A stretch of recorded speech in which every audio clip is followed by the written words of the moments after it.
मामा पगारे हे काँग्रेसचे गेल्या 50 वर्षांपासूनचे कार्यकर्ते आहेत, वयोवृद्ध आहेत आणि ते डॉक्टरकडे शस्त्रक्रियेच्या अनुषंगाने गेलेले असताना दवाखान्यातून त्यांना बाहेर खेचून आणणे आणि दवाखान्यातून बाहेर खेचून आणल्यानंतर त्यांना दमदाटी करणे, त्यांना जातीवाचक टिप्पणी त्यांच्यावर करणे, जातीवाचक कटाक्ष त्यांच्यावर टाकणे, जातीवाचक उपहास त्यांचा करणे आणि त्यांना जे त्यांच्यासोबत जे कृत्य केलं त्या कृत्याचा हे अत्यंत संतापजनक आहे आणि भारताच्या संविधानाशी त्याचा थेट संबंध आहे.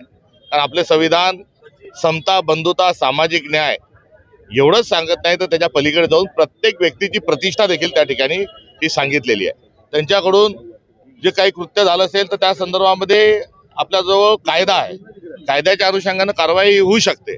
मात्र मारझोड करणे आणि अशा स्वरूपाचं कृत्य करणे हा भाजपचा रोजचा एक व्यवहार कुठेतरी हा झालेला आहे आणि त्याचं कारण असं आहे की त्यांचा संविधानावर विश्वास नाही.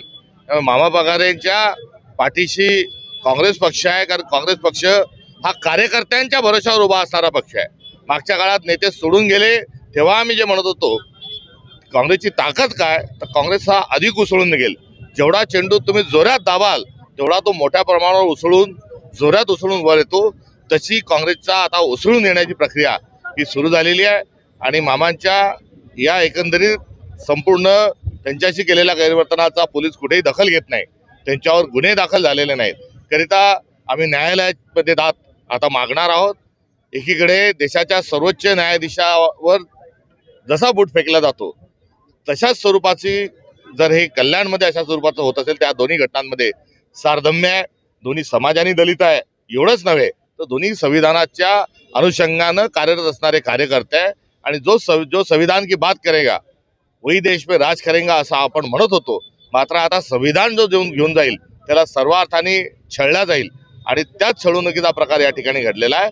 मात्र आजच्या या घटनेच्या अनुषंगानं कारवाई तर आम्ही करणारच आहोत. मात्र ज्यांनी हे कृत्य केलं त्यांच्याबद्दल दया व्यक्त करतो.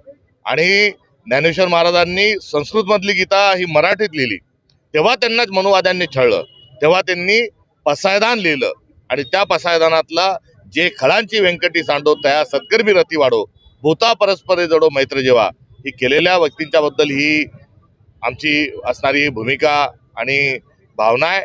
आणि या अनुषंगानं आज मामा पगारेंचा आम्ही त्यांच्या पाठराखण करत असताना त्यांचा सत्कारही केलेला आहे. कडू बोल वृत्तवाहिनी, सत्याचा कडवट आवाज.